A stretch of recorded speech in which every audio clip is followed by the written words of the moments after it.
I only use Vaseline or lip gloss. Sure. And I can use my lip gloss. Buongiorno, buon pomeriggio. How are you guys? Buongiorno. How are you? How are you? Good. How are you doing, Domenico? Sorry for being late, but when you have a 22-month-old baby, you got to work on their schedule. And Yeah. usually it's never our schedule anymore. It's just her baby schedule, and that's it. So Completely understandable. Thanks Yeah. for being here with us, though. You- Thanks for taking the time. So, guys, we've got Domenico here from MTV's A Shot at Love with Tila, Tequila, and he also had a spinoff, That's Amore. So we're going to kind of just touch base with them. It's been... So Tila's show came out in 2007. that was 7. I thought it was 2008. Wikipedia could be wrong. I don't know. Yeah. Do you remember when you filmed that show? Like, do you remember what year? That was July of 2007. Okay, so maybe... Tila Tequila was July 2007. That's Amore was December. No, it was January of 2008. Yeah, it said Tila was released October 2007, and then you were released sometime in early 2008. Right. Yeah. And, So let's... and changed a little since those days. As you can see, I have my beard now. This is like new. It's like last week, and this was 2 weeks ago. I'm literally getting white beard within the last couple of weeks. Well, you have a 22-month. You have a 22-month-old, so that makes sense, right? That is helping the beard becoming white. And let's say life is slightly more different from the crazy time that I had on reality TV shows, perhaps. I went through a bunch of those. And then I even shot a comedy hybrid movie documentary about online dating after the dating show. So I guess I kept my dating profile going a little longer. And we shot a movie that actually we sold to Hulu in 2018. It was on Hulu. And what is the title of the movie? It was called The Lonely Italian. I remember reading about that, actually. I remember seeing about that. I intended to watch it, but I live in Canada, so my viewing options are kind of limited. You guys have a Hulu in Canada, right? I don't believe we have Hulu. Or maybe we don't have Hayu. Or no, we have Hayu. We don't have Hulu here in Canada. So that Hulu is just, I think Hulu is America and perhaps Canada. Not Canada, Japan. I think that is the Hulu. But, Hulu bought it, and it was there for a couple of years, and then they put it on Amazon Prime for them. When you make a movie, an indie movie, it's basically like leasing a car. You lease it to a platform, and then they keep it for as many years as they want, and they keep paying the lease, pretty much. But it was a great experience. When I was on reality TV shows, they used to make fun of the Tila show and That's Amore on The Soup, these TV show on Entertainment with Joel McHale. Mm-hmm. And the executive producer and head writer of that show, who liked to make fun of those TV shows back then, I was very impressed with his way of making fun of people. So I felt the need of wanting to do a project about online dating.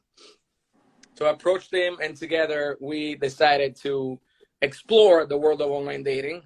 So I went on and dated 250 women from 250 different online dating websites.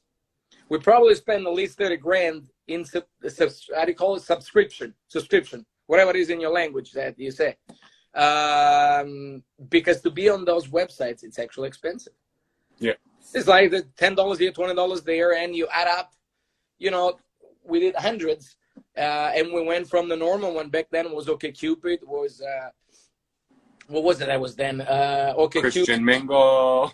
Those were the really, we did all the crazy ones, but there were a couple of regular ones which weren't niches websites that were the one that people were actually putting more trust on it, and then there were the one for more niche groups like Christian Mingle. I did dominatrix dating.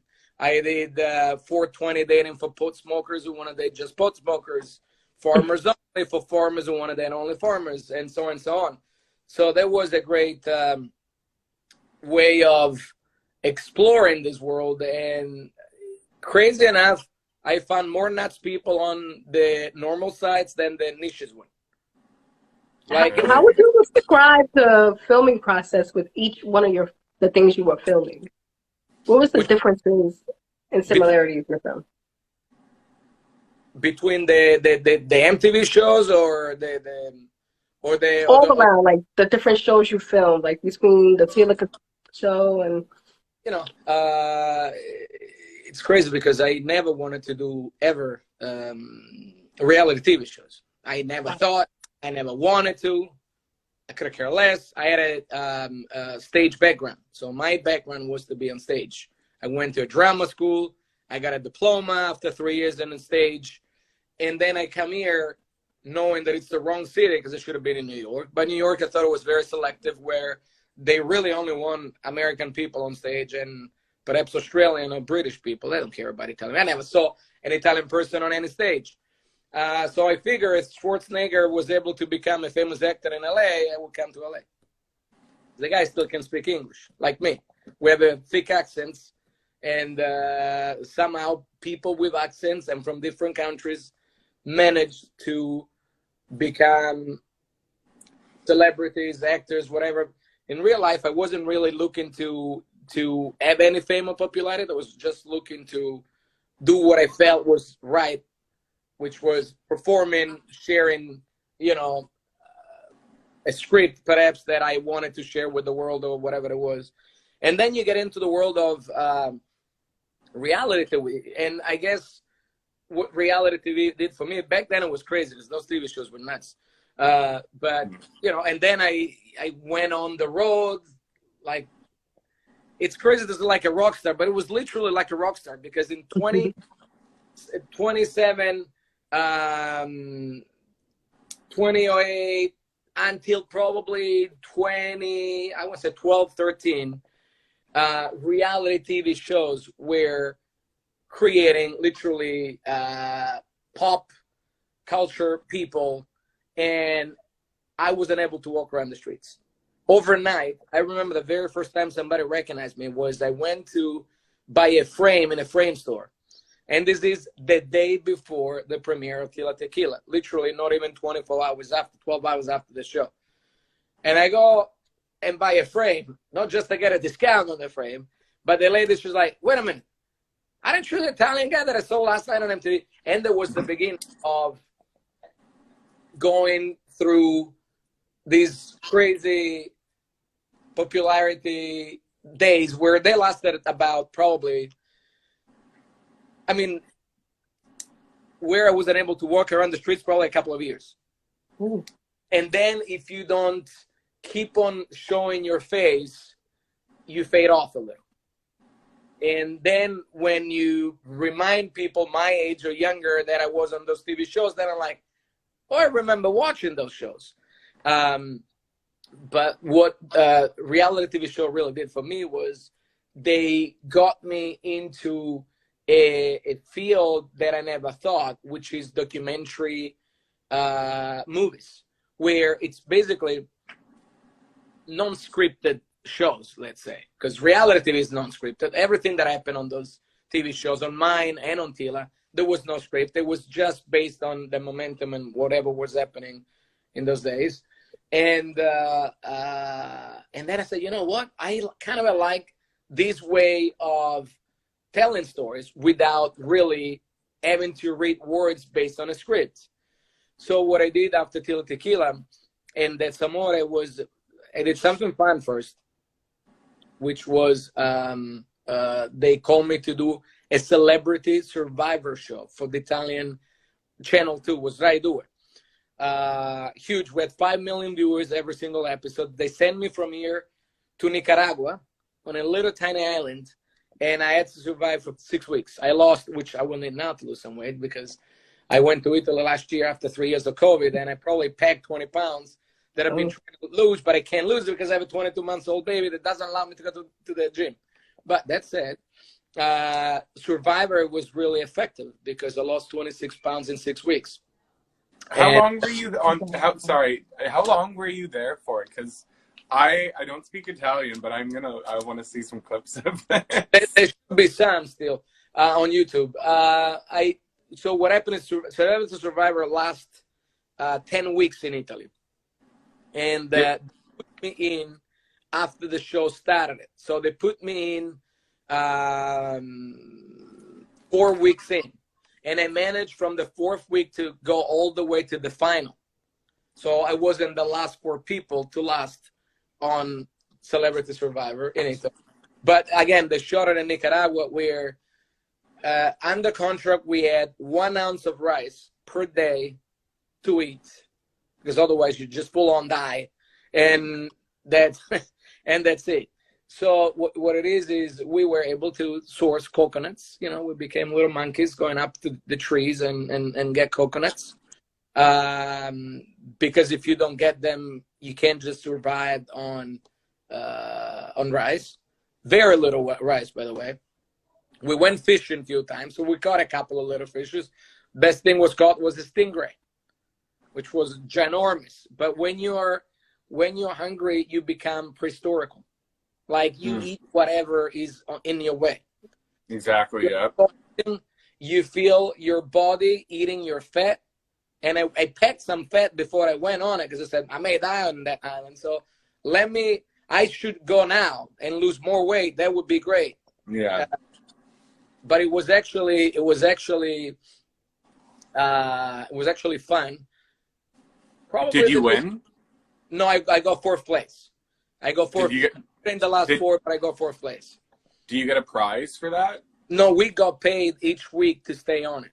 Well, of course, you must have to go in the woods, or you'd be crazy. Like, I'm gonna go and die just for the book. So, just to start off, like Tila Tequila days, what made you even apply for the show? And did you know you were applying for a dating show? No. Well, yeah, not exactly, but I knew it was a Bachelorette TV show, and back then I was working as a server in a restaurant here in LA, and one of the customers, I don't know if you guys know him, his name is Harvey Keitel. He's actually a very famous old-timey actor, which back then it was in charge of the actor studios here in LA. So as he goes to the bathroom, I follow him to the bathroom, and I ask him, I said, Mr. Keitel, no, this is the wrong place, as you're peeing and I'm peeing, but somehow I'm auditioning for a reality TV show, I believe, and I'm a stage actor like you are. I don't really want to do it, but what do you suggest? And he said, what I always said to people was that as long as you go and do something and you have fun while you're doing it, then you should always do it, no matter if it's, stage or a movie or anything else. As long as you believe that you're going to go and experience something where it's going to be fun, then you should do it. And I said, you know what? Why not? It was the first time.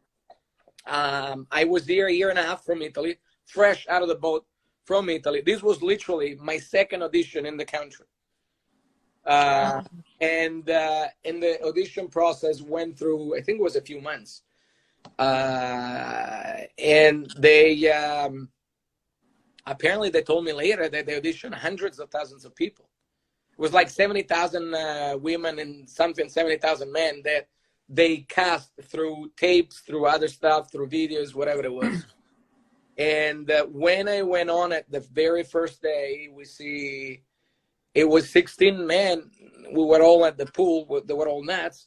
And also, coming from Italy, I had to deal with these. There was a lot of macho personality where a lot of the guys were basically, it's almost like in the jungle where animals, they're trying to look bigger to impress and submit you or whatever. And so that was the vibe, and I was the smallest one out of the bunch. It was literally they picked on you a little. Yeah, I was very little. Not as little now, but it was very little then. So we're dealing with all these guys. I'm absorbing anything, and all of a sudden we see 16 ladies coming into the pool, and Tila basically tells everybody that she's bisexual and that she's about to look for love between guys and girls. The very first thing. I didn't even think about it. And how did you... Pause. Did you know it was for Tila Tequila? No, they told me it was an American Bachelorette. Now, in my Italian, very strict mind, an American Bachelorette is a blonde lady with blue eyes. That's what my imaginary, with big teeth. Yes, she did have big. So when I saw Tila, it wasn't exactly what I was imagining, but still, she was attractive. So beautiful, yeah. Right. So that was the purpose: is you fall in love with somebody you like. First approach is the look, and then it's the you know, everything else that you can connect with your brain. And how did you feel about having the opposite sex there? Because I know that was like one of the first shows to debut that. Yeah, like what did you think when she's like, I'm bisexual, here's 16 other women now? Were you like, you know, I wasn't just shocked about the bisexuality situation. All I was thinking was, how am I gonna explain this if they ever gonna show this in Italy somehow? How am I gonna they're making out between guys and girls and it looks like a brothel basically. So that was the thing that I could think was, how am I gonna explain those people in the south of Italy what I'm doing here? But what it came out was that no matter what I would do, I guess based with my family members, as long as I was on TV, it didn't matter. Could have been just naked dancing on a table and they would have been happy about it. So they kind of thought it was interesting and they didn't mind because I was on TV, I guess. And also with that Samora, we shot the finale of the episode of the season in the south of Italy, where the whole crew of MTV flew us to the south of Italy, and it was great to bring, you know, pretty much all of it to a small, tiny town in the south of Italy. It was exceptional, you know what I mean? That was great. So there was by the way, I just burped because I just had a salad. I had to swallow a salad. I still have pieces of arugula in my teeth, but that's okay. Because to be on time, I didn't even brush my teeth. Also because I'm about to have a coffee, and I don't want to brush my teeth before I drink my coffee. No. So, okay, so you did the show. You walk in, and you see there's girls there, and, like, you notice, like, you're newer to America, and, like, everybody was kind of playing alpha dog, but OG Ashley instantly kind of, like, stood up for you. Nah, we had a great relationship. The beautiful thing with that TV show was that not just we were kind of the first to do this, the reality TV thing, but we bonded so much with the people on that show that Ashley passed away, unfortunately. And what? Really? It did pass away a few years ago. Sorry to hear that. Yeah. Condolences to him, his family and everyone. Right. It was very sad for me because after the show, you know, like almost like when you create a band that you go on the road, and we did a couple of club appearances together. And I remember I was living in Hollywood, and I had literally 5 guys out of the show sleeping in my one bedroom, like in a frat house. And it was just a great time. It was bonding. It was living literally a rock and roll life.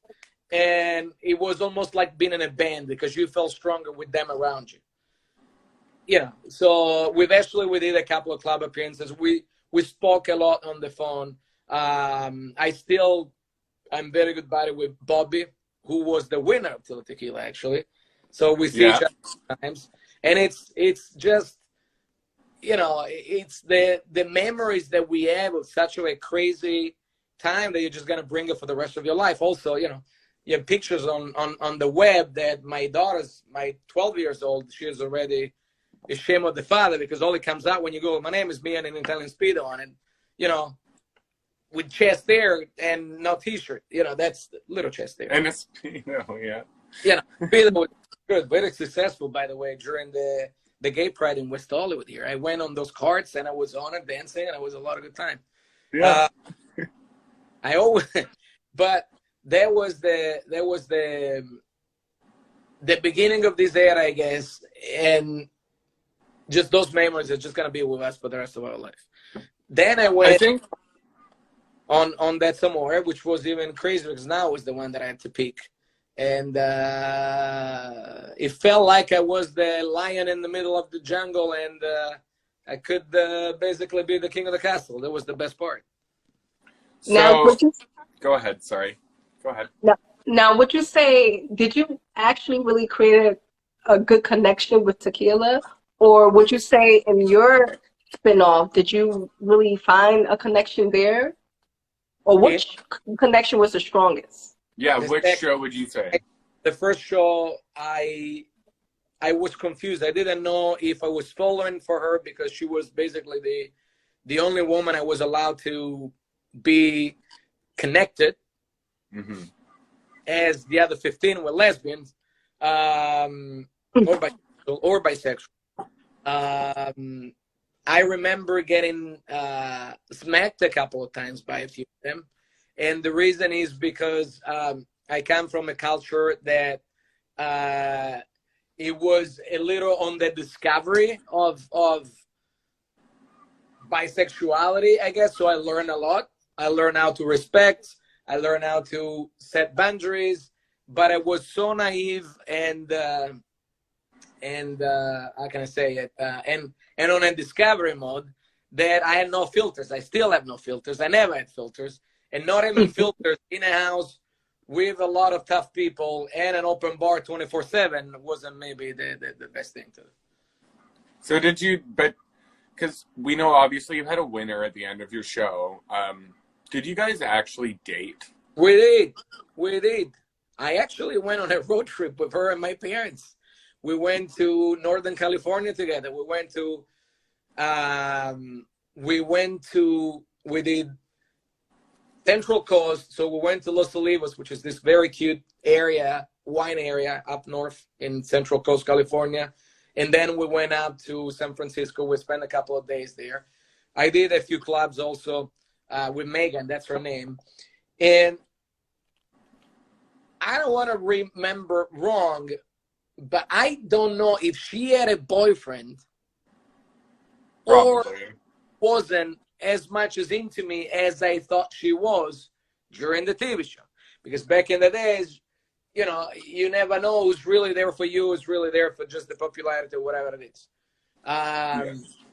So and then I remember that during the TV show, actually, during that Samora, I threatened the producer of MTV because I wanted to see her and I wasn't allowed to see her. I told her. No, because for how long? They did for the whole month and a half that the TV show was on TV. So when you stopped filming, were you guys allowed to like hang out right away, no. or did you have to? You couldn't talk to her for like. Couldn't talk technically until the end of the show. But I basically said to the producer, either you're going to arrange a way so I can see her, or I'm going to see her, period. So they arranged. And they rented a nice villa in Palm Springs for a few days. They flew her from Pittsburgh.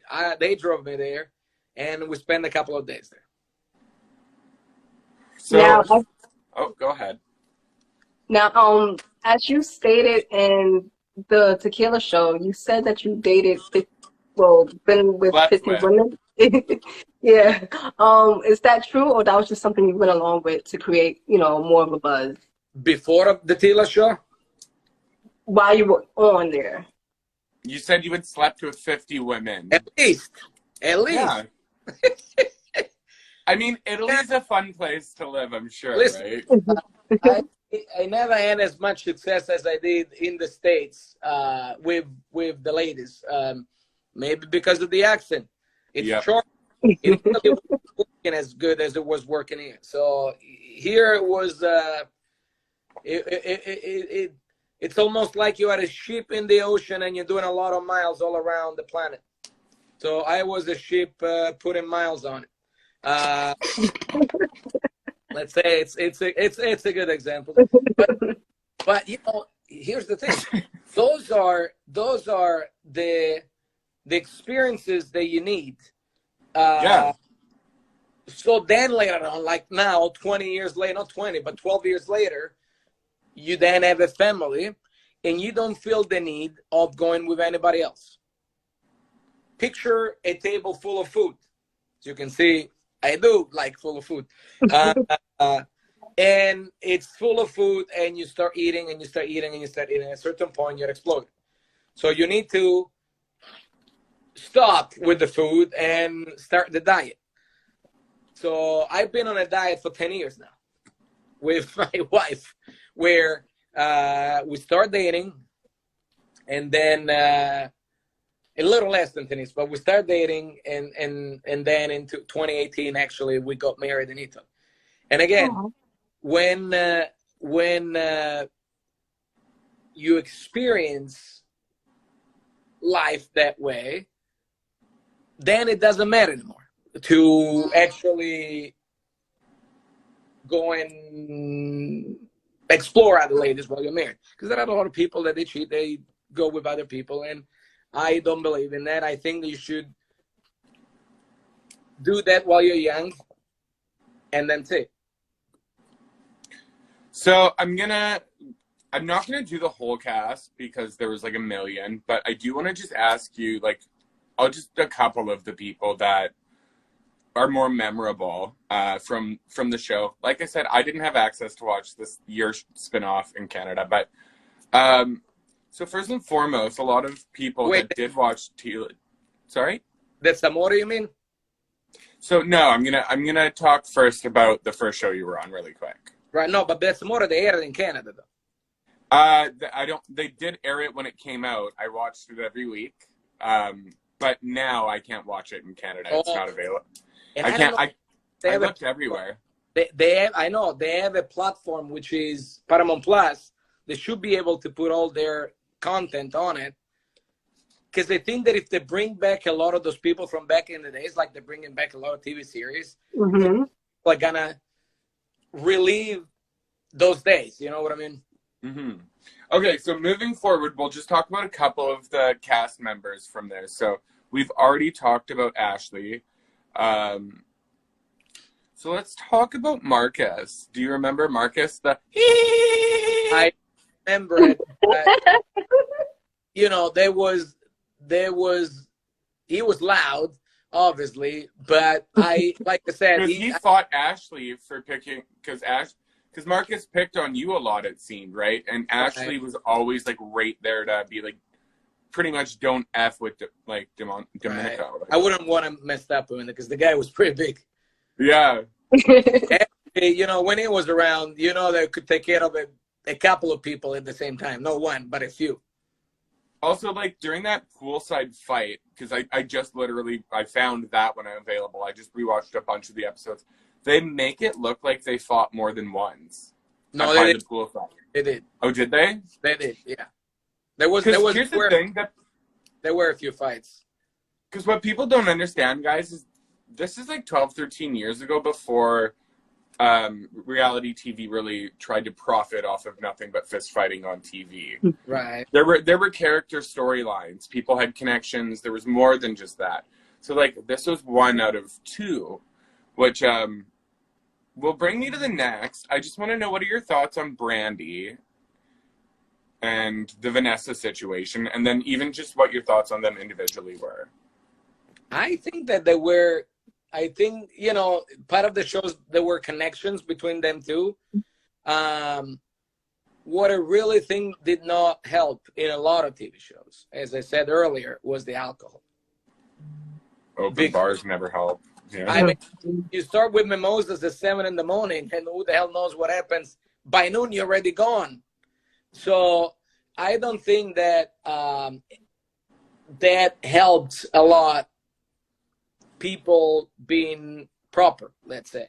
They make you lose also because, you know, some people are nervous around cameras, and you literally have like 4 teams of 2 cameras and a sound all over around you. So a lot of people weren't used to that. So to adjust to that, to relax, you drink a little. And, you know, there was something that I think later on they were trying to ban alcohol in reality TV shows because it was getting out of control. Let's say. But I remember that fight. I think they did end up.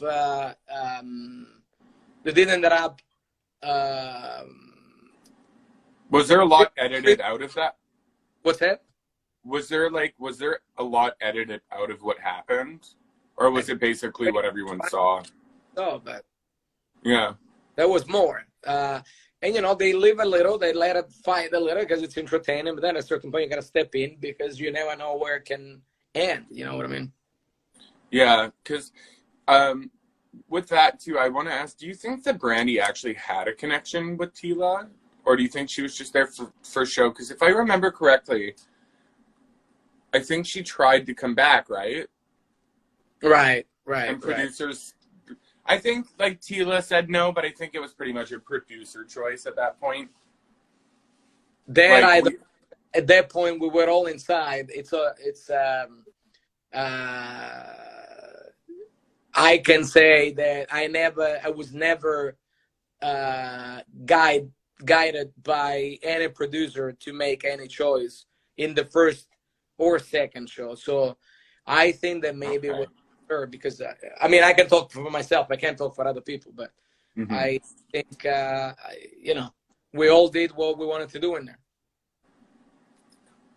That's what I think a lot of people, that's why we do these interviews, is because it's like, these happened so long ago. A lot of these are coming out now. The pandemic brought a lot of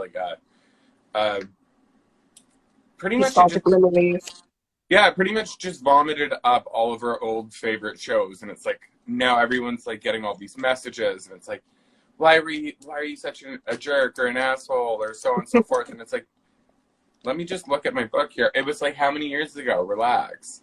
You know, and nobody will understand the situation you guys were in until they were ever in it. Right. I think is really important.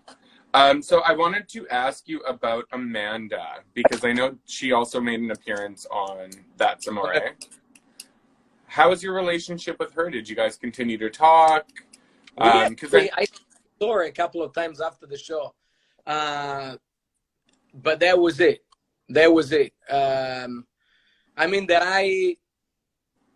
After so many years that I still told to, it's Bobby more than anybody. He actually came. I ended up working after Survivor in Italy. I went back to Italy to work for them for a few years. And actually I started doing travel shows, almost like an Anthony Bourdain type of thing from the States. And they were airing those shows in Italy. And because of that, I started working for the Italian Kiss FM. And Bobby came a summer while I was working for the radio to spend some time with me. So him, I follow Ryan, I follow Steve on social media. But apart from them three, Megan, we're friends. We follow each other on Facebook, the girl that I picked on my show. But, after so many years, things fall apart. People grow. I can't remember talking to anybody else. So speaking of Megan, just because I don't have access, was Megan the girl that her and her mom tried to fight that one lady? No, Christina? It was I was trying to act that. Because we can only find 2 clips of your show on YouTube. But there's one really drunk, aggressive girl and her mother trying to fight this one girl. From Pittsburgh, actually. I at a certain point, as they were casting, I went on the road to see the casting process for the girls that they would end up on my show. And I saw a lot of interesting, energetic ladies that were very much alive and wanted to be on it. And with lots of energy, let's put it that way. The word nuts doesn't sum up exactly the situation, but, it was a good mix. But, they came, it was between Megan and another girl that was Kim? It was Kim, was exactly the opposite of Megan. So one was a Vegas girl, in a way that she had a lot of stuff going on. I think she was a cocktail waitress in a club or something, but she was a dirt bike rider. She had a whole different life than Megan, that was a small town girl, let's say, from Pittsburgh. So, and in my mind, I wanted to really go with one that I felt that I wanted to spend more than just 4 weeks in a house. And that's why I decided to go with Megan, and then it didn't work out. But, you know, that's part of the game of reality TV, I guess. And so oh, sorry. Real quick, we'll finish off 2 more, and then we'll jump into everything else, okay? So the last 2 people I want to talk about is, were you close with Danny? And did you ever see the episode she was on Keeping Up with the Kardashians? No. No, I mean, with Danny, we were talking a lot in the house. We did, I think, talk and saw each other once or twice after the show was done, and that was it. And I did not see the Kardashian show, no. And then the last person we have to talk about on this, and then we can jump into whatever else, Tila Tequila. Right. We gotta talk about her. So, what was your experience like with her? I mean, I think she was a silly girl. I think she was funny, you know, and I think she was really living the momentum that she had, because back then Tila was probably the number 1 out there. There was no Kardashian. There was no. She was the reality TV star girl. No, that very specific moment, there was no Paris Hilton. There was no Lindsay Lohan. There was Tila Tequila. She was extremely popular. The thing is, you know, when you do a dating show, unless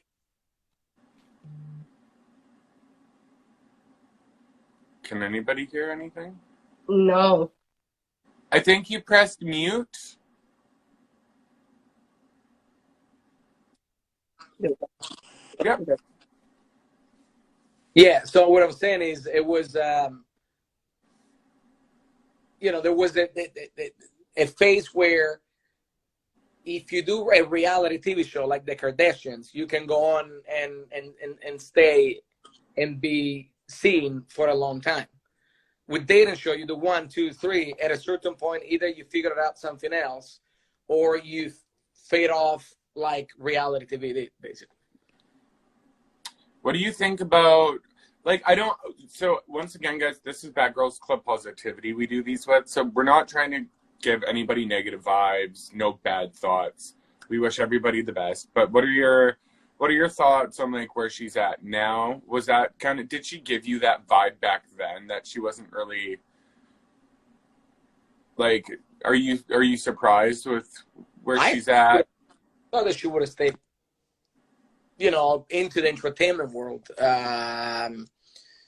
because she had a very good following and she was natural on cameras. You know what I mean? Yeah. What were you gonna ask, Press Kim? So, I was gonna ask, did you feel that you had any control over any of your show, your spinoff? Yeah, 100%. 100%. You know, you may have a producer that would say, you know, it's interesting this, it's interesting. So producers would tell me their thoughts, but never try to tell me what to do. Okay. And, you know, the production company that did Tila and That's Amore, it's also the same one that is currently doing Jersey vacation shows and whatever they're doing. It's the same production company. Sally Ann Salzano is the lady who... I follow Sally. I know who that is. Hey. Hi, Sally. Put me on TV. And from time to time, sometimes I still see her. I still harass her to maybe do something else. But, you know, I can't do dating anymore. So I got burned a few years ago while I was working for an Italian TV network, where I got canceled a few days before starting a new show. And then I said to myself, I don't want to have this feeling anymore where if you get canceled, you got to refigure out your life because you're losing a bunch of money, and then you got to see what to do to pay the bills. So when we shot the first documentary, when we did the Lone Italian, it felt really good because we had full control on what we were doing. And you shoot a TV show, a documentary, you're still investing even if it's in the $140,000, $150,000 to just do one thing. You take your phone, you go around and you just do that. So it's expensive, but I think that it's good to, if you have something you want to share, you got to figure out a way to share it. And, there is something else that I've been wanting to do for the last few years since COVID came in and put a stop to what I was about to do next. So we'll see if in the next couple of years, you have responsibilities, you have kids, you have mortgages, whatever else. And you try still to find a way, because it's your second nature, on how you can go back and share something with an audience, let's say. Completely. I respect that you worked for radio, because part of why I do this is I graduated for radio right as the pandemic hit here in Canada. So I didn't even get my grad ceremony, but I was top of my class, looking forward to doing something. And then radio is the best show I probably ever had, because it's the funnest. You get paid very well to work a couple of hours a day. Yeah. And then you have control even there on what to say and what to do. I made a mistake, which was, it's not really a mistake. For working radio, they wanted me to stay in Italy, because the radio is based in Milan. And I always thought that if I'm in Italy, I can limit myself to the Italian audience, while, as history taught me, if I'm in the States, then I can do something that potentially can go outside of the States because of the power of the entertainment in the United States. Mm-hmm. So the documentary we shot, The Lonely Italian, let's call him hybrid. It was bought by Discovery Channel in Europe. So they show it on Discovery Channel. They show it here. They put it on platforms that it's available all over the world. While if it was just in Italy, it wouldn't be as popular and it wouldn't be shared to so many people. So that's why I made the decision to leave a job that was paying really good to come back here and start all over again. Because you go through phases when you work for them. Look at the people that won the Oscars this year. That nobody cared for many years, and that gives a sense of how the entertainment life is. That's why when you do entertainment, it's always suggested that you had a plan B, if not also plan C and D. That is literally, I love that you said that, because that's the first thing they teach you in radio. Right. Have a plan A, but have plan B, C, and D. Absolutely. Were there, do you know, I know, the NDAs are way over, but do you know was anybody else from your cast from either of your original reality shows, were they offered spinoffs as well that maybe just didn't pan out? No, I don't think so. No, just you, eh? Rock on. I was the biggest idiot there, and they said, hey, you may be entertaining. I think you were just really lovable. Right. I think a lot of people related to you, especially because I don't live in America, but I can speak for Canada. It's like a lot of people come here, feel alone, but want to fit in. And I think that's what people kind of related to with you, was like, you just wanted to find, like, it felt like that to me. And right. Because I loved this show. Like, I was 16 when this came out. I used to watch it every weekend. But what's crazy about living in the States, I've been here almost 18 years now. I still haven't adjusted for so many things. There are things that my mind, that you guys in the States don't understand, from the health insurance situation to gun control to a lot of things that it's hard for an American to understand. So when you come from Italy, it's extremely complicated to understand why certain things happens in this country. And I'm still adjusting. I'm not there yet. So maybe it takes another 18 years. I don't know. How would you? Oh, go ahead. Sorry. Go ahead. What were your feelings when you found out you were getting a spinoff? Like, how did you feel in that moment? Yeah. Funny, I had no clue, because Celianne, she will literally, when I got kicked out of Tila, she literally said, as they put me in a car to an hotel, because they were still under their protection. They are responsible for my health until the next day. So they put me in a hotel with a driver, and she said, I promise you I'm going to make you a star. And in my mind, I'm like, yeah, she probably said it to every single person got kicked out of the show and to make them feel better. You know what I mean? And she did keep her word. And I remember being at can't remember what's the name of the hotel, but it's on the 405. It's like can't remember the hotel, but it's a round hotel on the freeway in the 405 here in Los Angeles. And I was so drained out of spending pretty much a month in this house with everybody else that I felt like I needed to go back home. So as I was in the hotel, I literally booked a flight for the next day, and I flew to Italy to see my dad because it was his birthday 2 days later. The next day, as I'm on the beach in the south of Italy, few days in, knowing that they were almost done shooting this, I think that's when they did some kind of a pre-press release about the Tila Tequila show. Now, when they do that, they do it in the States. I was at the beach reading a sports newspaper where I flip pages and there is an article with Tila with a sword on it that says that MTV is currently producing a next reality TV show that was, you know, a bisexual reality TV show where she was looking for guys and girls. And I'm like, wait a minute. If I'm in Italy and I'm reading this on a damn sports newspaper, doesn't mean that it's going to be a huge TV show, because I had no clue until then. That's when I realized that this thing maybe was going to be a big deal. And the finale of the show, I think it was 5 or 6 million viewers, was something insane. If you think that in nowadays, I think that Jersey Shore is the best show.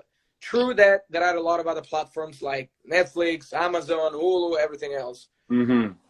But in nowadays, they're probably averaging 700,000-800,000 viewers when they're lucky. Yeah. With Tila, we were averaging like 3-4 million people watching the show. That was on I can't remember if it was on a Tuesday. I want to say it was on a Wednesday or a Tuesday. Something like that. Don't judge me for remembering. They did that some more on a Sunday night, and still we did 1 million, 2 million, 3 per episode. I wanted to ask you that too, really briefly, because her show was a lot longer. So it's a two-part question. One, did you film more episodes than, because I wrote down, it says you only had 6 episodes. Did you film more than that, or was it just strictly? No, we did 6 episodes. That's how they kicked out all the girls that planned on out of 6 episodes. And then the second part to that question was, were you offered a season 2? No, I wasn't offered a season 2, but I always wondered if I had picked a different girl. Yeah. If I picked a different girl, if it would have been different. I assume so, but I don't know. You know what I mean? I would think so. Would you have done it? Probably not. No? Because at that point, it's like I said to myself, I did Tila, I did this. How long can I possibly keep on doing dating? At that point, I was trying to switch into try to do something else.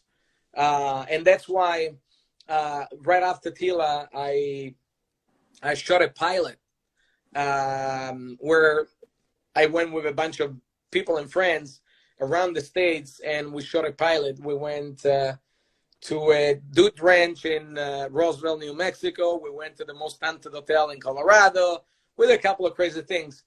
Somehow that pilot, 2 years later, became a TV show that I did for the Italian TV called Living in America, where I did a couple of seasons we did 16 episodes for Channel 9 in Italy. And, you know, there was more of a serious Domenico, let's say, where now, because when you're silly, you can't change. So I have to go down a notch a little, and I basically explore the United States through the economic crisis to show my people in Italy how people were dealing with losing everything because of the recession into creating a new life for themselves. So that's what made me say, I think I can do this. I think I want to pursue this. And I think I'm done with crazy reality shows. Not Crazy Things, because when I shot The Lonely Italian, I had a couple of things in there that if you Google thelonelyitalian.com, you can see the trailer. It's pretty crazy. It's nuts. But that's the reality of online dating that shows who goes on online dating and why they're there for. Would you say that these experiences you went through created more of an atmosphere where you could be more creative with the things you're doing now? Did it bring out any ideas? Did it inspire you? Which one? In all of the things that all of the shows you've been a part of, did it help you? You always try to get better. You always try to get to the next level. It's almost like, how can I tell you? It's almost like picture Matthew McConaughey from those cheesy movies that he used to make to winning an Oscar. So you try to get a step up all the time because you want to get better and better and do, I'm not saying more serious things, but things that can reach a different level. So I would say that. Well, Domenico, I think that's pretty much a wrap for most of our questions. I guess the only other question I have is, would you do another reality show in America if they offered it to you? And if so, like if you had to pick one, what would it be? So for a few years, I've been going back and forth, not in the States, but in Italy, but it's almost like the same thing. Yeah. Where they have a celebrity Big Brother. You would do that? Oh, wow. So I went back and forth, and I honestly don't know. Celebrity Big Brother in Italy, it's like literally the lock in a house for 6 months. Oh, shit. Yeah, it's like you gotta, I've almost made Big Brother, like, I'm not going to lie, like 5 or 6 times. And then I think they realized that I'd probably go a little loopy if I was locked in a place with no windows for that long. No, you have windows in Big Brother in Italy. You have windows that you have a little patio in the studios where they shoot them. But again, you technically have no contact with the outside except for the live event, which is once a week with your family. Otherwise, you cannot. And having two girls now, I don't know if it would be easy to do that or not. But I definitely have a project that I would love to do. Can you spill any tea about it? Tell us something. I can tell you just something that this is before during the pandemic, we started developing this, but the executive producer that is attached to this is a famous comedy actor. Let's say that. Okay. Let's say that. And the project still has to do with traveling across America. I can't say the subject because the subject will reveal everything. But it's Can you tell us if it's like is it going to be can you at least tell us, is it like sticking to your documentary side or is it something scripted? No, not scripted, documentary. Okay, cool. And it's more of a serious matter this time. So it would be not as crazy, lighthearted, right? But it would be sincere, and it would be an exploration by an Italian that just became an American citizen. Now that's actually really cool. I get to really explore interesting certain things across the country that I'm not familiar with, which have a very social relevance for everybody. Mm-hmm. Let's say that. So if you guys have $313,000, that's how much I need to do that project. Let me know, and I will put you as executive producers. Hey, if somebody has $3.33, so I can catch the bus, like that also works too. That's how much these things cost, though. That's the problem. When you have these ideas, it's not a lot of money in the movie world, but when you have to get the first project we did, we actually went on Kickstarter. And we raised $36,000 on Kickstarter. Then we start shooting the show, the movie. And then we had some private investors that saw some clips of the movie, and they said, okay, let's put money in it. So we raised the remaining through private investors. So it's in the work. We'll see. Ken, did you have any last questions you would like to ask Domenico before we wrap her up? No, I pretty much summed up everything I want to ask. It was amazing interviewing you and how detailed and thorough you were with this interview. Domenico, is there anything else that you, because like nobody's heard from an interview from you, so is there anything else that you want to leave your fans that might pop on and see this? Like any last final words? I wish they could, actually I may have to call MTV and say, hey, why don't you put that some more on Plus? Do it! MTV! But, you know, entertainment is the one thing that sometimes you don't see people because they change their minds about even being on TV, or they're figuring out their next move.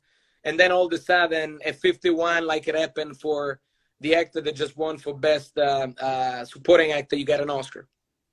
So that it's a crazy industry. And only if you really believe in what you want to express and how you want to express it, and, you know, you have to do it until you think it's the right time. Basically, don't give up and keep on figuring out things until you get it done. Well, thank you so much for reaching out. I really, really appreciate it. From one radio person to another, it's always great to do that. So thank you very much, guys. This has been Bad Girls Positivity. My name is Darcy Daniel. This is impressive. Me pleasure talking to you guys. You can follow me on Instagram at @TheRealDarcyDaniel and Impressive.Ken. And I'm one different. What's yours? Do you do followers? What's that? I was do you do followers? I was never into the thing with me. I was never really into social media. It's still think that, you know, everybody's an influencer nowadays. Yeah. I'm romantic bastards that thinks that a project should be shot like an actual movie. You know what I mean? Over clips of me shitting in the toilet. Just saying, you know, that's... All right, guys. Well, this has been another awesome interview. And if you guys do want to catch up on his show that he has filmed, you can watch his season of That's Amore on Amazon Prime or Hulu in the United States. The Lonely Italian. The Lonely Italian. What streaming service? The Lonely Italian is on Amazon right now. Amazon. Okay. So make sure you guys watch that. I'm actually going to watch that right after I get off the phone. Let me know. To be honest with you. The Lonely Italian. From the trailer, you understand how crazy the project is. TheLonely.com, and then you go from there. All right. Well, thank you again. And guys, once again, go watch The Lonely Italian. Or if you want to throw back, watch whatever other shows he's done. But check out The Lonely Italian. Follow us all. And thank you again. Have a good one, guys. Thank you so much. Ciao, ciao.